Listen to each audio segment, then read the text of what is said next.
Welcome to another episode, Spilling the Veal.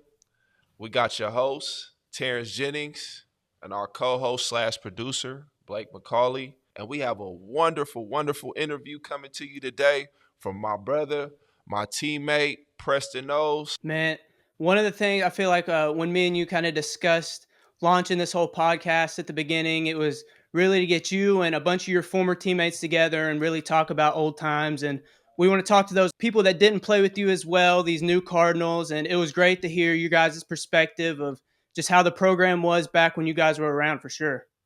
Yeah, for sure. It's definitely exciting interview.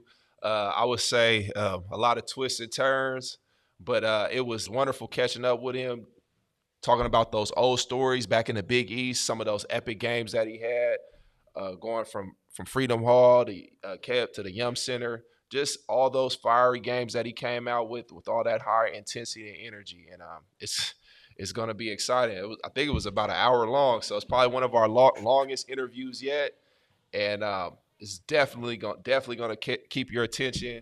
It's definitely some great interesting stories going in through there for sure, for sure. And we're definitely gonna have him on again. It's great storyteller, and we get to talk to him for 3 hours. I feel like, but Yeah, for before we sure. get into this show, you still got your clinic going on. I think we're 2 weeks in now since our last episode. How's that been going for you? Oh, it's been going excellent. We got a great group of guys coming through every Sunday, 2 to 3:30 here at Shoot 360 Louisville. Got Terrence Jennings Elite Skills Camp, and we're just getting work in. We're working on big guard moves, post moves, getting to the basket, and we're also scrimmaging. You get to scrimmage against some of our coaches, get to scrimmage against me, play against me, and test your game. And everybody here that comes through, we want to make sure that they're improving, they're working hard, and get ready for that next level. So this is a place to do it. So there's still open spots left. Sign up and let's work. Yeah, for sure. Call up at Shoot 360. We can get you lined out up there. But we'll go ahead and jump into this episode. One quick thing before we do: thank you to Best Way, Cardinal Sports Zone, Mix Nation, and JB Creative. If anybody else would like to contribute to the show, just DM us on one of our social medias or email us at spillingtheville23@gmail.com. But all right, TJ, let's go ahead and get in this interview. Let's do it.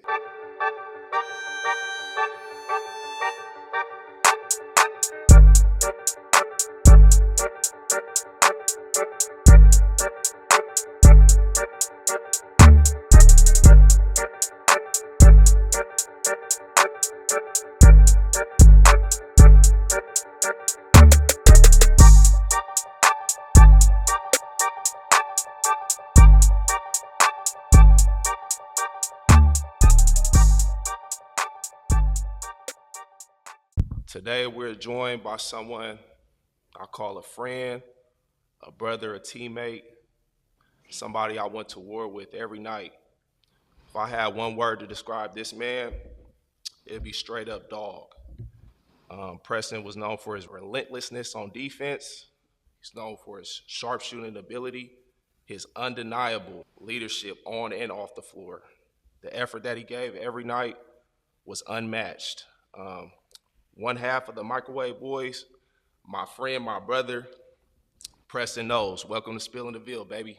Appreciate that, my dog. Hey, that Yes, meant a sir. lot. Every word you said, man. That's some true basketball stuff right there. You could have added a little bit more flair, like some Racho Manny Savage. Like, here's my brother. Yeah. We're here with Preston Knowles. It's all good, though. Man, it's so good to see you, man. Excuse me a little bit, man. We had a tournament this weekend, and one of the kids wanted to ride with me, and he was previously sick the week before, whatever. And I feel like I kind of came down with it a little bit. Not as bad as him, but I got a little cough. I ain't got the Buddha. I got a little cough, though. You know what I'm saying? Man, hey, be careful out there, man. Nah, that's what's up. So I kind of want to go back to the beginning. Tell us about your upbringing in Winchester, Kentucky, and how basketball first entered your life. Ooh, man. I honestly feel like that answer changes so much, especially year after year after year, because like your mindset at 18 is different at 22, and it's different once you hit 30, and now being 36. So it's like basketball growing up, man. We are more so known for like a football situation, but everybody hoops. So I basically pretty much grew up hooping against football players. So that's why when y'all say, "Oh, you got that doggy," I'm like, nah. If you don't play that way, you gonna get hurt out there. They trying to hurt people. Like football players do not know how to play basketball. Like at all, bro. Like it's over with. But no, basketball was put in my hand, man, as early as I can remember. There's actually a picture out there. I told my mom not to put it out there, but it was like in Head Start or first grade or something like that. You know how you take the team picture, you got the basketball. Well, I had a UK blue. It was like a shiny long sleeve. It had UK on it with a UK basketball. I was like, yeah, we can't let that shit get out there. Excuse my language. We can't let that get out there. But basketball growing up, where there wasn't nothing to do, like I kept the ball in my hand 24/7. And then like what really helped me, I feel like, because I only played 1 year of AAU, and that's my junior year going to my senior year, and people still to this day don't believe me, but that's true. But the difference was I was playing against grown men that had the chance or the opportunity to play college or could have went to the NBA or could have played professional. So them taking me underneath their wing and helping me out do certain things, and then I never really hung out with people my age. So every time I'm playing against somebody, they're either 2 to 9 years older. So when I go back and play against my own age group, man, it's like I'm playing against a bunch of kids or whatever. But I was also using it, and I tell people this is what separated me from a lot of people. I'm like, so I ask my kids, I ask people in general. So I'm like, all right, how many, like, how long do you work out? Like, how much do you train, or how much do you have a basketball in your hand? Most of them, they'll put down like 1 hour, 1.5, 2 hours a day. So I'm like, okay, all right. So, all right, what about the next day? All right, 1.5, 2 hours a day. The max was 2, the least was 1. So I'm like, all right. So now I said, mind you, I did this from 6th to 12th grade, and I had to do this just to have a chance to go D1. I played like a job, 8 hours a day, pretty much. I said, you know what? I'll even take off 2 hours. I say 6. So Monday 6, Tuesday 12, Thursday, Wednesday 18. Yeah, 6, 12, 18, 24. So I said in 4 days, I got a whole day's worth of basketball in while you just got 2, 4, 6, 8. There's no way you're going to catch me. And then my confidence, that's building with my confidence. They're like, hold on, man. There's no way he's going to outbeat me. You know how much dedication I'm putting in? Like, I'm hearing stories about me that I didn't even know. People like, yeah, Preston's up there dribbling that dang basketball 10 o'clock at night. Me getting yelled and cussed out. Like, boy, bring your butt inside. It's 2 days late for you dribbling that ball. And I'm you in the sewage on each side of the goal. That was what I was dunking it on.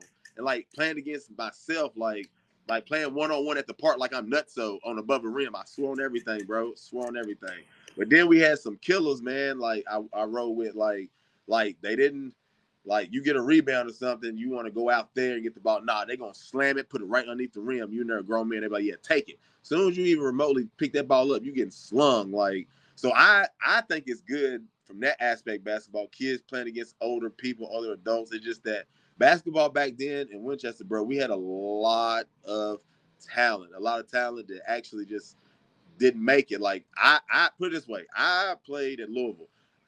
For a fact, I should have been one of the least ones to make it up out of there, not one of the first ones to make it up out of there. And I put that on my life.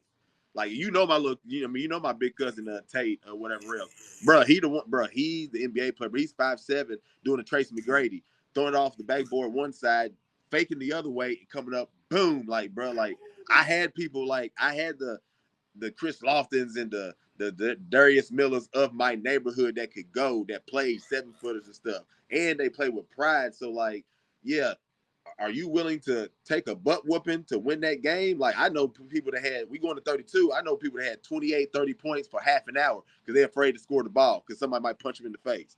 So my thing is like, are you willing to go through that to win a game? You see what I'm saying? Like, but basketball, it was treacherous, but in a good way, because I would go from, so let's say school's over with at 3, and this is bad and good. School's over with at 3, 3:30.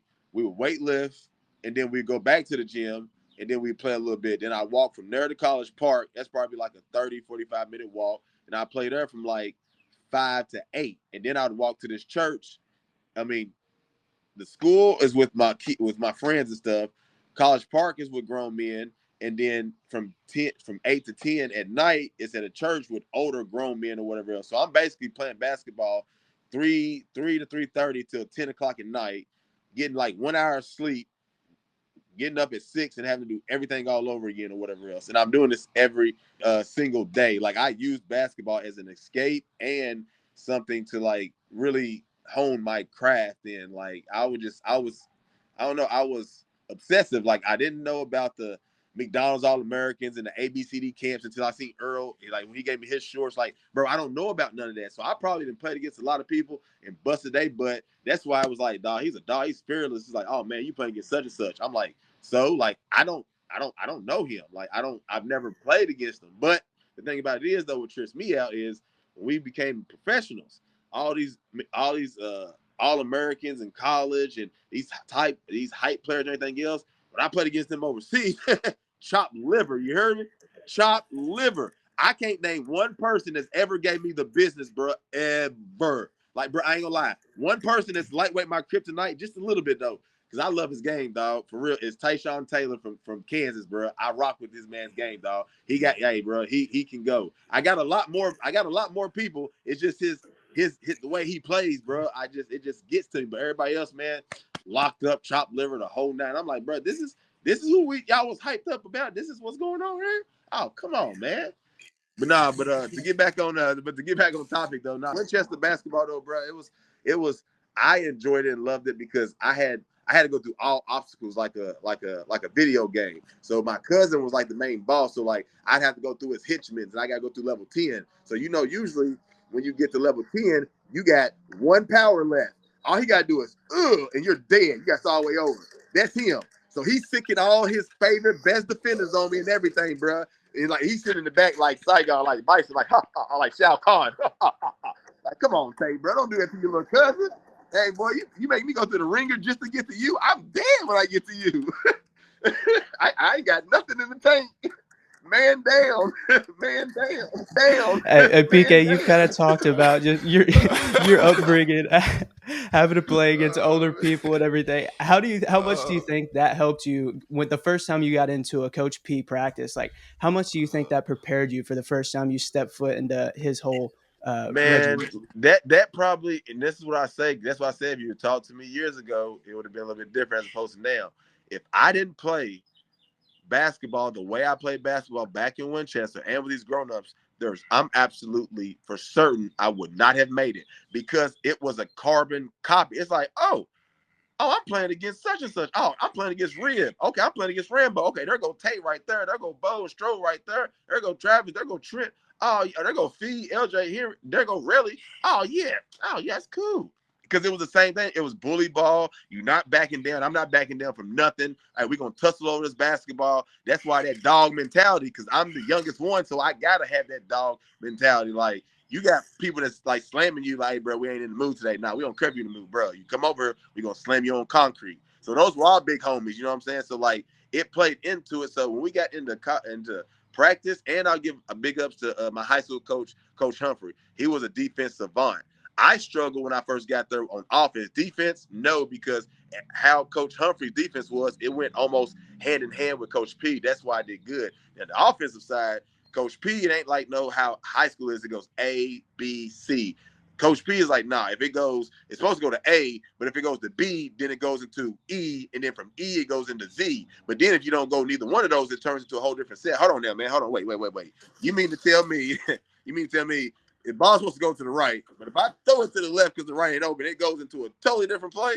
Not that we reverse it.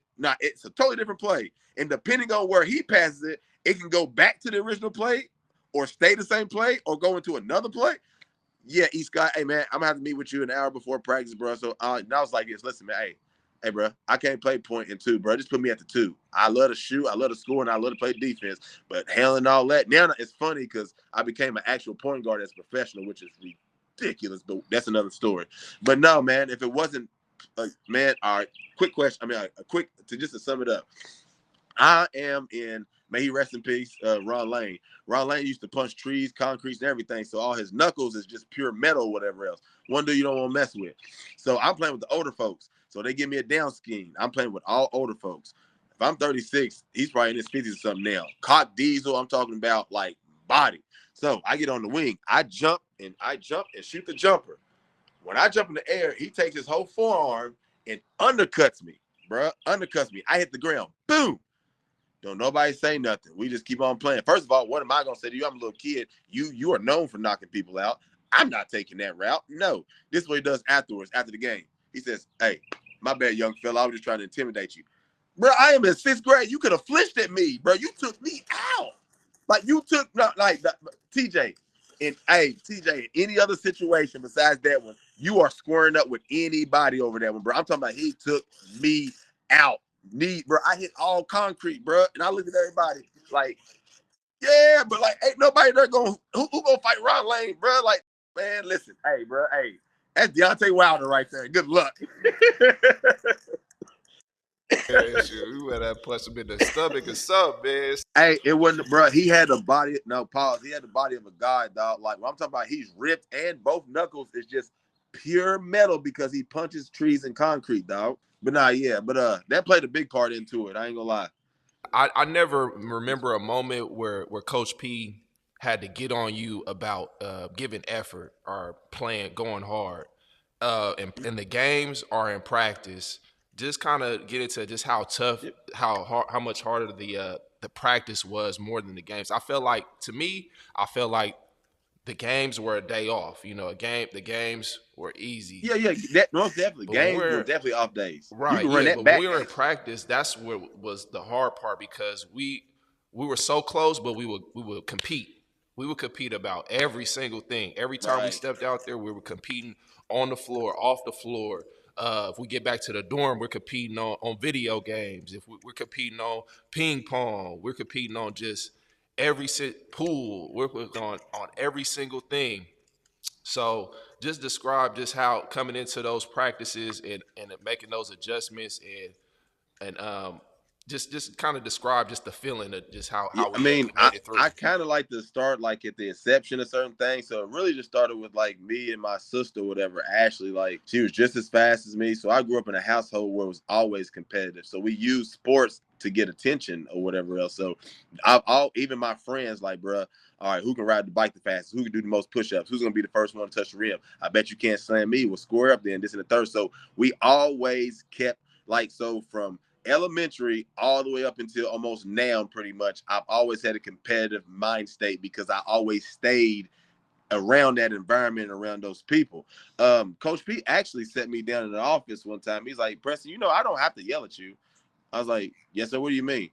He's like, yeah, no, like you do everything the right way. You hustle every single day. You bring 100% effort. You do everything. He said, the reason you want to know why I yell at you? I was like, yeah, I would like to know why. I mean, obviously. He's like, nah, because I gotta let the other kids know that if I can cuss you out and yell at you, that lets them know that one, you're not a favorite, and two, that they can get yelled at. That like nobody's expense. I mean, nobody is expendable or whatever else. So I was like, okay, that makes more sense. I was like, well, in that case, man, holler at me more. They're like, there's been a couple times I told him, I think it's been once, because I don't like Coach P yelling at me like that. I ain't gonna lie, I'm a grown man. But I just had to throw that out there now. But one time I told him to do it. I forgot who was playing, but I was like, Coach, hey, yeah, just yell at me or whatever else. Like, talk to me like a dog just to get y'all going or whatever, because I know that we needed that. And I did that with one of my overseas coaches as well, because sometimes you have to do that. Like, oh, dang, he's yelling at him like it. Okay, man, we got to get together. You know what I'm saying? So I think that played a part into it, like knowing that I'm going so hard with a Hall of Famer that he doesn't have to get on me. He just does it because he has to, because he doesn't want to seem like I don't never do nothing wrong, which I do. It's just that I covered up with my effort. All right, I missed shot, turned over. Okay, I rectified by getting a rebound, getting a stop, making the right play. Like, that's what he cares about. Like, people don't understand that. Like, he don't want you to get emotional. Nah, sprint your butt back on defense and rectify the mistake. Like, it never happened. You know what I'm saying? What they say, the two for one or whatever. 4-point swings, that's what he don't like, meaning that we had a shot that could have went 2 points, but then they come down and hit a layup. I mean, that's a 4-point swing right there. They get the ball and 2 points, and we lose 2 points. So, like, I get his terminology, how Coach P thinks or whatever else. Like, cause I people watch a lot, so I know some of the things that you know what I'm saying that would get on his skin, how he is, how he was, or whatever. So it didn't really necessarily bother me because I always had people that used to talk to me like that growing up, so it wasn't nothing different. But to get on the games and stuff, man, games literally, bro, unless it was like Marquette or Villanova or something like that, man, them games was off days, man. You could have went, got back, got some shots up or whatever else, man. But them practices, boy, hey, man, listen, people don't understand this, dog. Like being up at 5 a.m. and not being able to sit down and rest until 9 p.m. at night, and that's only because you done with study hall, like, and then have to be up in like 4 or 5 hours later, bro. Like that takes your like it takes a toll on you. And those practices ain't nothing worse than you think. You look up for like, all right, we've been in here about two and a half hours, 2:45. Next thing you know, hey, put 35 on the clock. Hold on. Oh my God. What? 35? 35? Hey, I remember. Hey, you remember Dre? Hey, Dre was like, "Hey, coach. Hey, coach. Hey, coach. We've been practicing. I swear for like 2 hours straight." Coach Dre was like, "Hey, coach, can we get a water break? We ain't had one yet." He said, "I ain't gave y'all one." No, he said, "All right, go ahead." He said, "Go ahead." I said, "Oh my God, bro, in the water break, like if you in the middle of the court and you walk over there, as soon as you pick up your cup, it's time to get back on the court. You better sprint and you cannot double dip. Let you take a drink and then hurry get some more. Somebody might steal you. Like, boy."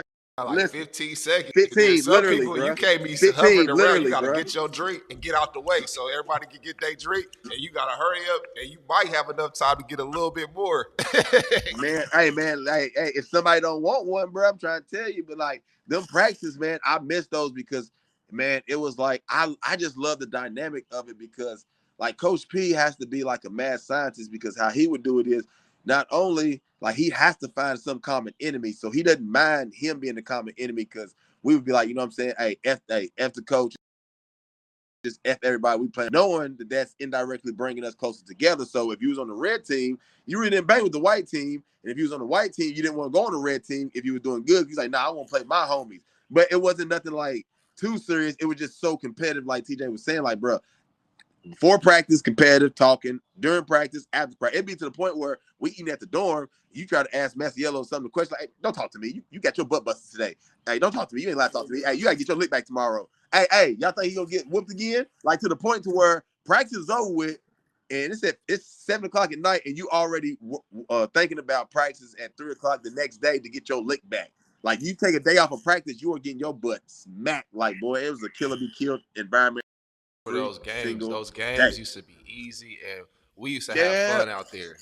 man, they went, bro. Every time at the 4-minute mark, if we see you bending over, hey, we tap on one. Hey, we got them. They showing a sign of weakness. We got them because we hit our second stride. That's why they call all cardiac cars our second win team. Nah, bro, like nah. We just waiting for the other team to tire out, and then they gonna show us that little sign, and then they gonna boost our energy up, and then boom, all steam rolling.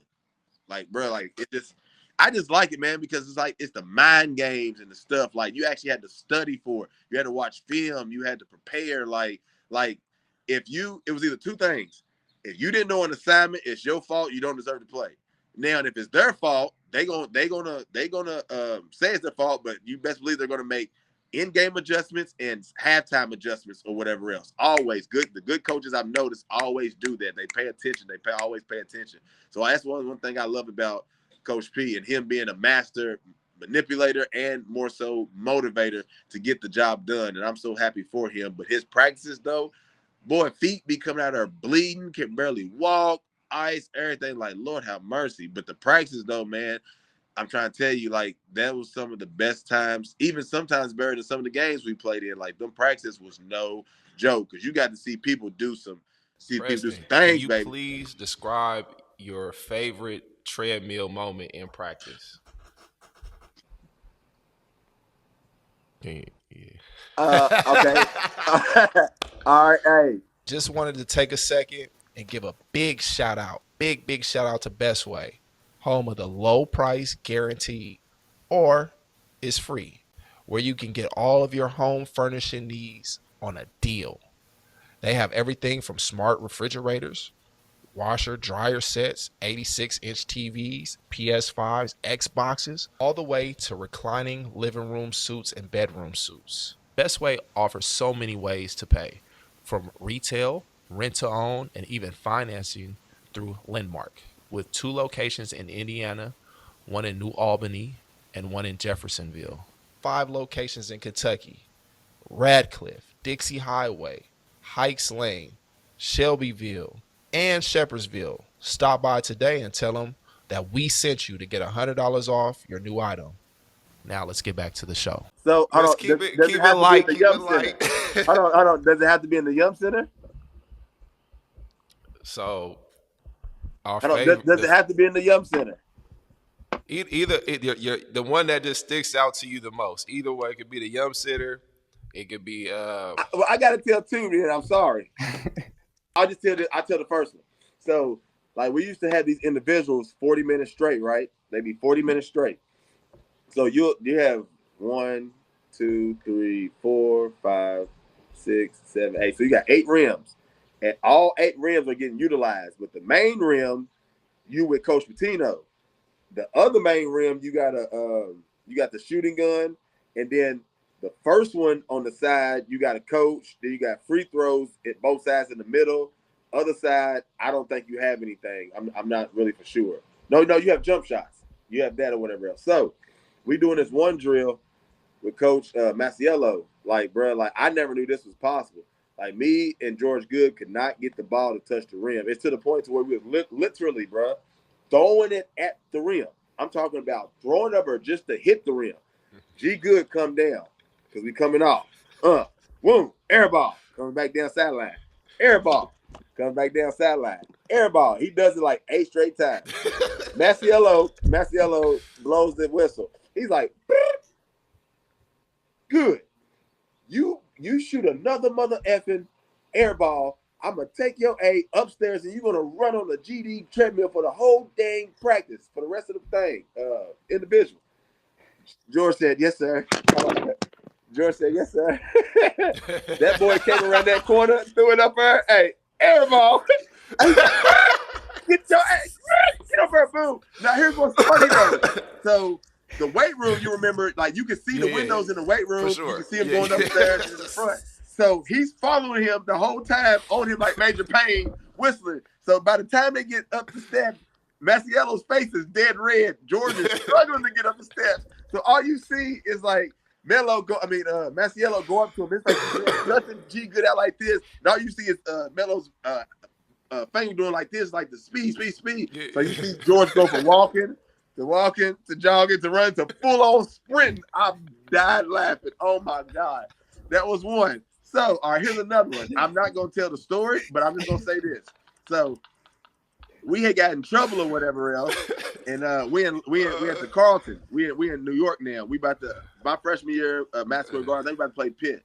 So some things had transpired or whatever else. So we had to run a treadmill. So it's me, Earl, Jerry, Sos, DC, and then on the side, like we on the treadmill on the side, you got Coach P. He's on the elliptical. He loves his elliptical. Yeah. So we all on level 12. Level 12. Hey man, 12 is a nice little jog, baby. So we running. We just keep on running. Oh my God. All right, now DC getting tired of it. So what DC starts doing is DC starts pounding on the treadmill like it's boom, boom, boom. He's knocking his treadmill speed from a 12 to like an 8 to like a 7.5 to a 6. So coach, you hear it like in the whole gym. You hear it in the weight room going boom, boom. We all dying laughing, but we can't laugh because P right there. So Coach P catches wind, starts looking. He goes off. Yeah. This is what's wrong with you. Can't get in shape. This is what Coach P. This is what DC. I was like, yo, this is the only player to get under Coach P's skin. DC's like, yeah, good job, Coach. That was a funny one. Yeah, boom, boom. Good one, Coach. Yeah, it was a good one. Dog. Oh my God. Hey, TJ, bruh, hilarious, my dog. Them two on the treadmills, dog, had to be. Oh, had to be them two, hands down, dog. Had to be. I'm talking about, bro. He took it from a 12 to a 6, and when he was getting cussed out, his response was, good one, Coach. That was funny. While he's still boom, boom, boom. Oh, man, what? But G good though. He was fighting on for dear life upstairs. I was like, bro, they gonna kill that boy. Hey, what he say on life? Hey, that fella look like he dead. Oh, he's just, Winston? Oh no, he just drunk. This never monkey off. He's never sleeping off. He's on Winston. Hey, Preston, you talked about, you figured out, you said you learned like kind of what pushed Coach Patino's buttons and everything. Was there ever a time like, all right, today I'm gonna get him with this? Like, was there any times that you set up as like, I'm gonna get him today? No, but I used to. I actually took that off. Like, I'm big on. It's also, I think it's a Kevin Costner movie. Never watched it, but sorry, Sarah, if you're watching this. Pace, love you to death. But there's a movie called Pay It Forward or whatever else. So I'm big on paying it forward. So I can't get Coach P. I can't get Big P, but I damn sure can get Richard. So oh yeah, he got it worse. I can get him, but Coach P. Not really. I just remember one time, man, I kind of had enough of what he was saying because I never talked about Coach P, but we was at Freedom Hall. He said something, and I snapped back into my Winchester mode, and we got into it. But he wasn't expecting me to say nothing, so his face was like what?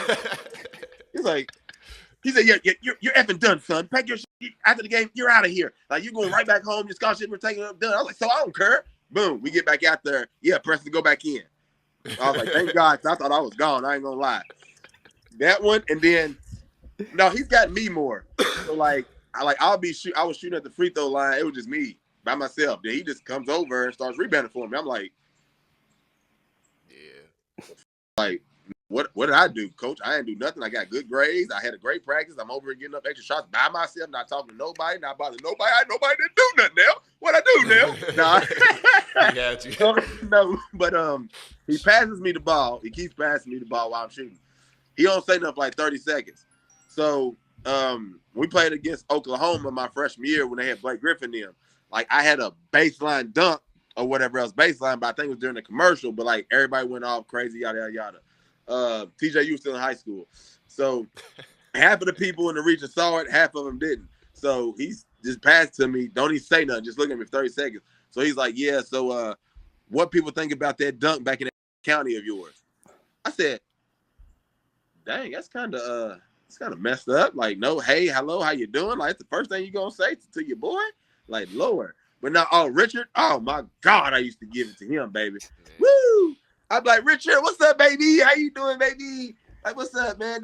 He shakes his hand. What's up, PK? I'm like, man, get out of my face. I don't got to thank you like that. He's like, you're an asshole, PK. I'm like, nah, for real, come on, man. The longer he make me wait, the longer I'm gonna get him. And he's not shaking my hand, so I'll be like, come on, Rich, baby. Like, nah, F you, PK. You're an a-hole, man. No, I'm not falling for it. I'm saying to myself, bro, you done fell for it 57 times already. Hell, might as well make it 58. But anyways, Come on, baby. Now, for real. Come on, Richard, man. Come on, man. I'm trying to tell you, baby. I got you. You good? I ain't going to take my hand away, bro. We good, baby. We good. All right, PK, don't do it. Man, get out of here, man. You going to make me wait that long? Man, get about it, man. You're an a-hole. Get away from me. Like, throwing basketballs at him and stuff. Like, but me and Richard had a personal good relationship, though. I'm not going to lie. But I like picking with him, though. That's it. That's pretty much it. One thing that Terrence said a lot is like, dude, Preston saved us in so many games, and one that sticks out in particular is it's called the Miracle on Main Street. Now is when you went absolutely crazy the last like 5 minutes against Marquette. I think it was your senior year. Yeah. So you went off for 12 points in that last 5 minutes. All of them were pretty difficult threes. TJ hit 4 pretty big free throws of his own to get 1 point, then blocked Dwight Bikes on the other end that led to you setting Kirk up on the baseline. What all do you remember from that game in specific in that atmosphere afterwards? No, I mean, everything basically. It didn't start with me until I got that basketball on the sideline because I kept telling everybody, if they let me touch this ball, I'm shooting this shit. I told Dwight Bikes, I told ODJ, I told all of them, like, bro, if I get this ball, it's a wrap. I'm looking at everybody in their face, it's over. It just so happened that Kyle was so wide open, man, I had to pass him the ball, but that was definitely a Kobe Phoenix Sun game shot. I swear to God, it was going in. On everything I love, I live for those shots. Those difficult shots, I practice those shots. I shoot those at home. I shot that growing up, so they look terrible, and Coach P hated it. I could have been shooting those same type shots since my freshman year. It's just that that was frowned upon because, like, bro, I could have been doing that 2 years prior, bro. I promise to you. I BS you not. It was frowned upon. You don't shoot those type of shots. But I'm like, those shots are easier for me than anything else. That's why I love getting the ball when the shot clock is going down because then I get to shoot it. Then it ain't no point. One hand up, two hands up, fading away. It does not matter. It does not matter. If I make one, then I'm probably gonna try to come down. Like I got a memory like a fish. I can go 0 for 15. Let it be less than 3 minutes left in the game, and we need these buckets. And it's a 5-point game either way. Yeah, it's time to turn it up. It's time to go. Yeah, it's time to go. But the Miracle on Main, bro, like it was more so the Notre Dame game I cared about. Those shots that I made, I've literally made those type of games before. It was just dope to see that. Like I don't know, it was just dope to actually like see that and being it dubbed Miracle on Main and I don't know. I just feel like it would have been so much better. Shout out to my boy Carrick though, because he was wide open. I should have threw his ass. My bad. I should have threw his butt a lob. He was that wide open. But God, that Kobe fadeaway, that Phoenix Sun Kobe fade. Tell me that would have been cold though, bro. Lord have mercy. Because they told me, they was like, yeah, did you know he was open? Did you know you gonna pass it? That's what it said in the newspaper. I said to myself, hell no, I was going to shoot that ball. I just had 3 or 4 people around me. I had their whole team following me. That's why I was fading to the right, baby. you wanted to shoot it because you came up like you wanted to shoot it, but it was like you had no choice. Kyle, right, he's too open. He's butt naked out there. He was like, help me. He was shivering down there. He was so open. He was shivering. That boy was shivering down there. Man, he was just like, man, PK at the last minute because he was up. Then he was like, all right, I'm gonna throw it. Yeah, no, like it was in the form and everything, bro. And I seen him. I was like, yeah, I gotta do that. Bro. Amazing shot. Yeah, man. Yeah, amazing pass. Amazing. So, life after basketball, Preston. It can be an adjustment. You know, you played 10 years pro. I played 10 years pro. Just all overseas. You've been to Italy. I see you was in Cyprus, Thailand. I was in Thailand for a while. Just life after basketball and the adjustments. Right now, I'm doing coaching, training, and all that. We're working with the kids and giving back. Just describe your adjustment and how it's being just adjusting to just life moving on. JB Creative, your trusted website designer and content creator, making your brand stand out from the rest. From web design and SEO to brand development for your business, JBC's got you covered. Let's go create. It's definitely been a big adjustment. When COVID hit, man, it hit me like a ton of bricks because like basketball is my life. I chose that over everything. But when COVID hit, it set me down. I was like, oh, okay, all the areas in my life that are weak is because I've been absent and gone or whatever else. Okay, I need to work on this. So 7, 8 teams called me back. Oh no, I'm not going. About to go to Vietnam. Literally about died. Almost had kidney failure. But yes, I still want to play, but the love of it on that aspect is gone because when I'm really messing with the kids and like the stuff I'm getting from them, man, they have brought me back because I've been depressed. I've been just trying to figure like you don't know a lot of people that know what to do outside of life unless they have a outside of basketball life with the real world, unless you have people that's going to help navigate this and the third. Well, unfortunately, all of my people just so happen to pass away and die off on me year after year after year after year after year. But I still have a nice little group. But you know me, I'm a loner. I figure things out on my own. So that's how I've always been. But really just dealing with the kids, man, just coaching, training, just started my own Skyrockets program, AU program. Nice.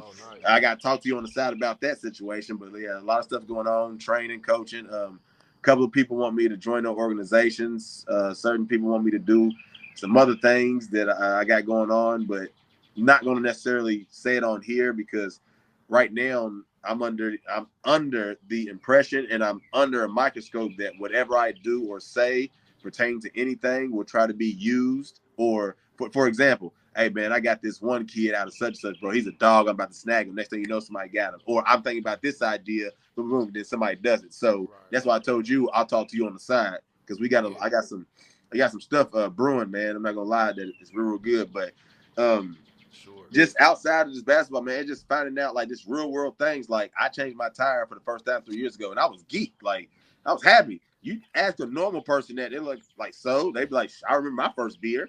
Like, bro, you don't get it. Like this is our real life. Real life starts for us once we're done with basketball. But then we apply the disciplines, the energy, the energetics, and all that. We applied that into the real world, but we don't have no like real world experience, but we kind of do. Okay, we want to be a broker or something like that, be a middleman. How many times we the middleman, some t-shirts, some socks, some shoes, some other stuff, some toys or whatever else, did that in the third. Okay, we work hard, we like to sweat. Why can't we move boxes? We'll build warehouses and do construction and everything else. Okay, we network a lot. We got to meet a whole plethora of people. So why can't we be a spokespersons or salespersons for higher ups for the people that come overseas that's been there and done that? Like, we just don't have the degree. I have communications, but I wish it was business marketing now.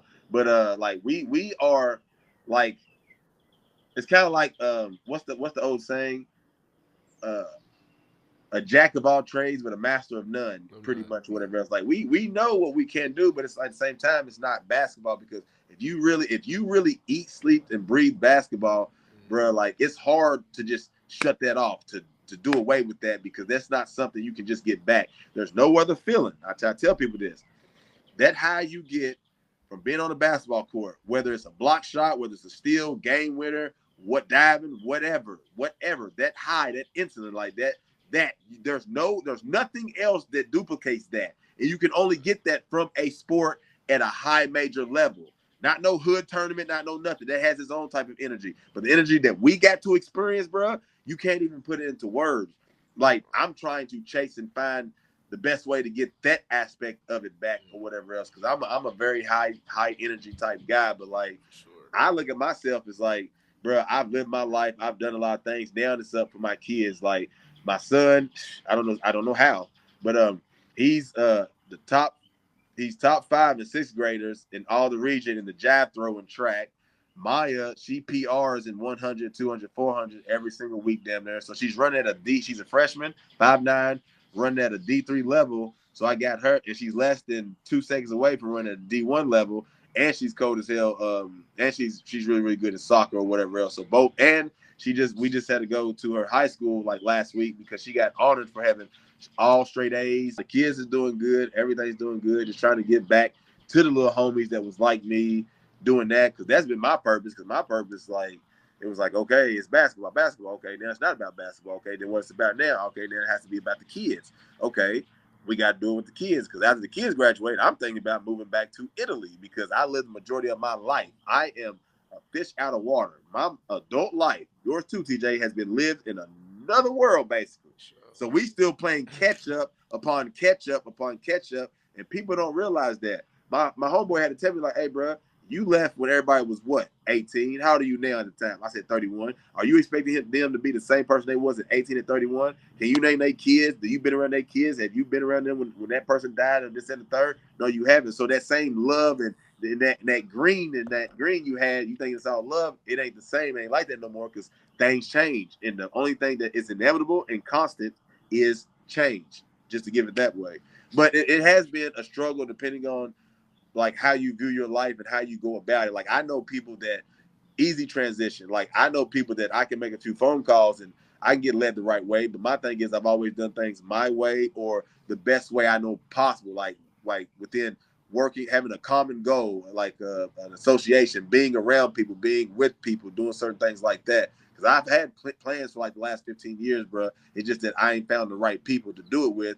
But here lately, it's starting to show that way. So it's starting to show some promise with it. It's just that a lot of people aren't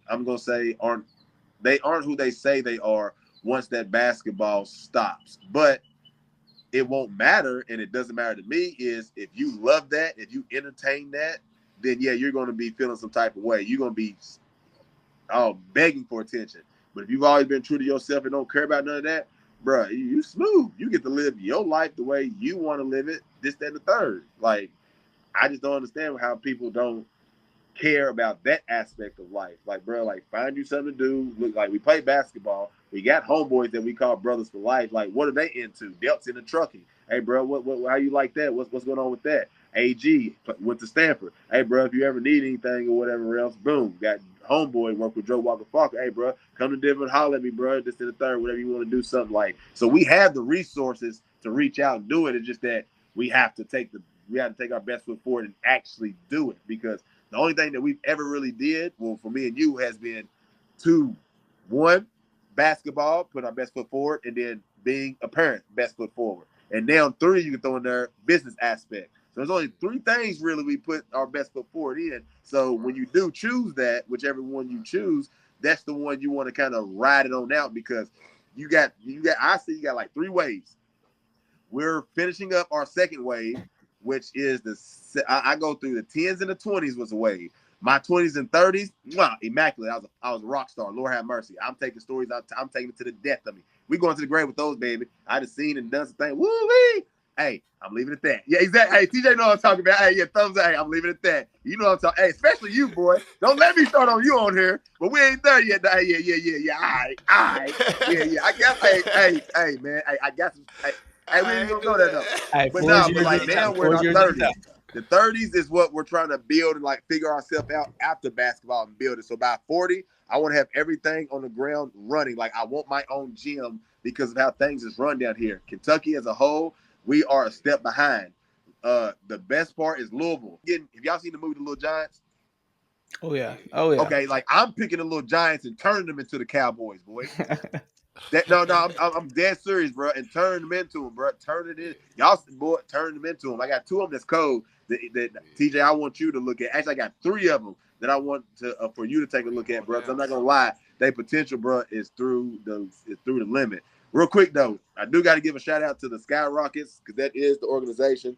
Exactly. That's actually what I have going on right now. Promote your stuff, man. I got you. We got Central Kentucky Skyrockets, what we call. We give out shooting shirts, these shorts, hats, pants, all that. Order all that for them or whatever. But we really try to get back to the kids. Like it ain't necessarily like it's for profit, but it's hard for me to look at basketball business the same. I know that's stupid. I know that's not the right way to look at it. And plenty of people have told me like, dang, Preston can't be doing that. But my thing is, if I'm doing everything the right way, I'll catch everything on the back end. You know what I'm saying? Because I'm an actual basketball player that played it for money. It's hard for me to be like, all right, I'm going to charge this little buddy for the money. My reward is, all right, he's going off and playing for his middle school, high school, and college or whatever else. Like, I'm like a shepherd on above the rim at the end. He wasn't in the game at Georgetown. He was outside looking through that little TV, smiled, and walked off. That's me. I don't want no notoriety, none of that. You put the hard work in. All I did was believe in you and push you towards what you wanted. That's it. A lot of people don't have that aspirations. A lot of people don't have that mentality.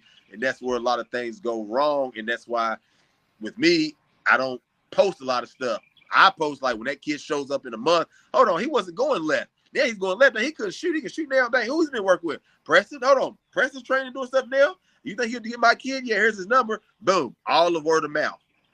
All the word of mouth. So that means like, what good is it though? Like, what good is it though? Like, bro, it's a volleyball.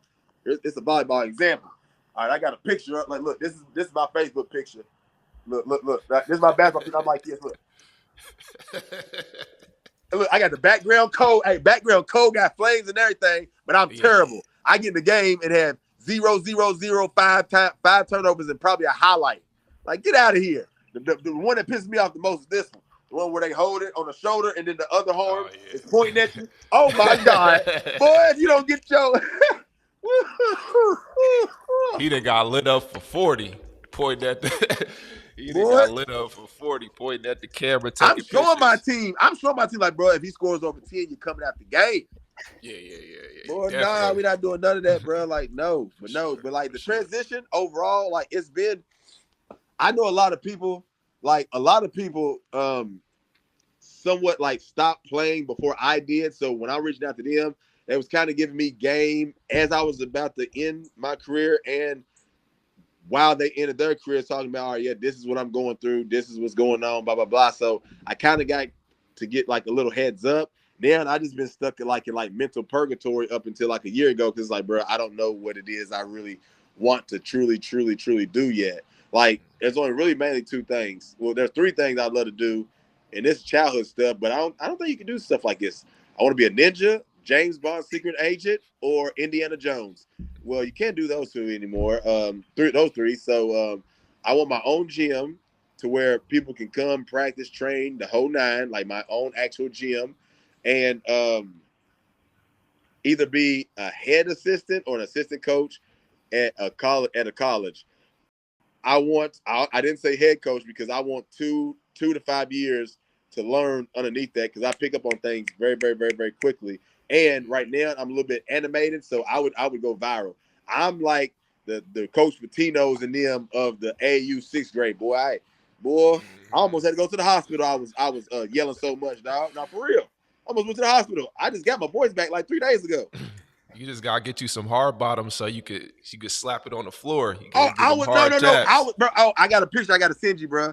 My homeboy took it because I got these shoes on, dog. Hold on, so look, I got these shoes on. Okay. So you know how Coach P bends down to like wait for your seat? That you can't do that with these. They're creased. So I took them off and I sit there like that. But then the game was going on, so then I started coaching. So then somebody took a picture like, yo, hey, coach was coaching so hard his shoe came off. I was like, nah, please don't post that. I don't want to be a meme, dog. It's hilarious too, like, bro. I was like, man. oh my God. But no, when my voice was gone, that's all I was doing. Look, all my foot was doing this. Damn it, Cameron, get over here. Get back on defense. Get over here, now. Get over here. I got it all down pat, dog. My grandmother would have got that rebound, and she's been dead for over a decade. No, literally, son. She would have reached out of her grave and grabbed the rebound, son, and got back in the grave. Oh, my God. I'm like, bro. Oh, my God. Coach B, he's sharper than a razor, boy. He's sharper than a razor, man. His comebacks, bro, is top notch, boy. Like, hey, man, listen. Coach P is something else, man. But that's why I rock with him, bro. Like, I knew he was a zero-tolerance coach, so I had to go there, bro, because I was wild to come out of Winchester, boy. Like, you couldn't tell me nothing, homie. Like, nothing. I just felt bad for, like, DC and Earl because anytime I get in trouble, he's blaming it on them two, not knowing that I'm worse than them two put together. So, hey, man, listen, hey, what Jesus say? Hey, just don't get caught. Those are my dogs, though. Hey, you still talk to DC and Earl? You still talk to Five and DC? Hey, yeah. Hopefully that we can get them on the show. DC, Earl, if y'all see this, man, come on the show. Definitely talk to Earl a little bit. Yep. You would really enjoy your conversation with DC, bro. He's like the I dog love mama, DC. Bro. I watch him on social media. He's so. He's wholesome now. He's won, baby. He's won. He ain't D Hood no more. He's Derek. I know. He's Derek. I love talking to the evolved version of all of us. I love talking to you. I love talking to everybody that we used to go to war with. Just the new version of how we used to be versus how we are now. So DC, we love to have you on. We're gonna try to get you on. And Earl. Yes, you know Earl. That's my brother for life. Right. That's who when I came in. That's who I was looking at. You know, when I first got to campus, where Earl at. He gave me the rundown, and I kind of went as he went. Then you, then Jerry. You know, everybody, man. We were all a family, and we accomplished a lot of great things together, man, and grew up together, man. So I just wish we was like all together like that because like. How I grew up, it didn't bother me none because that's just how it was when I grew up. So it's like you would have like T Will and Dre, and then the extension of them would be like George and Delp, and then it'd be like DC and Earl, and then the extension off of them would be like me and you, and then sometimes it might be like me, you, Delp, and George, but with that very rarely happen, and then it'd be Jerry and Sosa, whatever else. But then when all of them graduated. There, I started messing with the managers way more than anybody. Billy O, Billy V, Brett, head coach now, and Mercer, whatever else. Man, it's my homeboy name. I forgot my homeboy's name. Dang, that's gonna bother me. But him, and then after that, it was really like mainly by my senior year, bro. My junior, it was probably like Peyton, you and Peyton, but by my senior year, especially when I got in trouble, hands down, it was definitely just you. It was just me and you, literally every day. Like nothing against nobody else, but if I went with TJ, I was probably by my lonesome. I wouldn't even let nobody live in my other room. Ain't nobody moving in with me. Yeah, nobody really came in. the Preston wouldn't even let nobody in his room for real. Bro. Hey, let me say something real quick. So, like, bro, I don't like people just walking into my room, just walking. I don't know why. I'm weird. Like, I was weird like that. The only person that was allowed to do that was Peyton. So, Peyton TJ comes in because TJ don't care. TJ always comes in. So, he come in one time. He just comes in. He's like, dang, my bad. Boom. He turns around, shuts the door, knocks on it. He's like, "Hey, Preston, you in there? Can I come in there?" I'm like, "Bro, you a nut, bro. Come on in, dog." He's like, I'm just saying. I didn't know. Yeah. My bad. I was Hey, like, "Man, this boy's crazy." we all had our different personalities and how we came off. Everybody, like I said, we all were together. We didn't all hang out all the time and kick it, Right. but when we came to being on the court, Right. and when we had to come together, Yep. we was together. So For sure. off the Off the court, court, we was clicked up. On the court, we was clicked up. always together. We could click up with but that's how we went. I think, regardless of the fact that off the court, how we carried ourselves off the court, we knew that Yeah, it wasn't like no was gonna malice. bring It wasn't like, from what I understand, it wasn't like no malice or nothing. Like, it's just that, bro. Like, there's different strokes for different folks, and me, but me and you know that, but we can't say, you know what I'm saying? But me and you know that. You feel me? Right. Yeah. Like, everybody know T. Will, man. He was a different kind of character. He was to himself, but hey, when we got on the floor, I promise you, That's the college LeBron, baby. I love playing with T. Will because I knew he was gonna pass me the ball. Hey, baby LeBron, I loved it because, like, it's just his sheer wanting to will. Like, his demeanor, my demeanor went well together. That's why I was like, I didn't like his antics, but like he's like I'm never gonna back down. With I'm glad, because I'm never gonna back down. That's what I liked about him. That's the main thing. And for real, one on one, bro, like, coolest homie in the world. But when you get in front of a crowd, man. Yeah, that Hey, I holler at y'all. T. Will was the only person I know. He had the charger to come out, and on the back, it's supposed to say charger in chrome. His said T. Will. I said, "Oh my God." He was flashing before flash. With the 750, boy. He's like, "Hey, baby, you want to ride the space coupe?" Right in the middle console. Like, man, you a kid, bro. We walking with our chicks, man. Go on down the street somewhere, bro. Like, yeah, baby, you want to ride the space coupe? Yeah, he used to ride that thing down 4th Street with his shirt off. Yeah, bro, wildin'.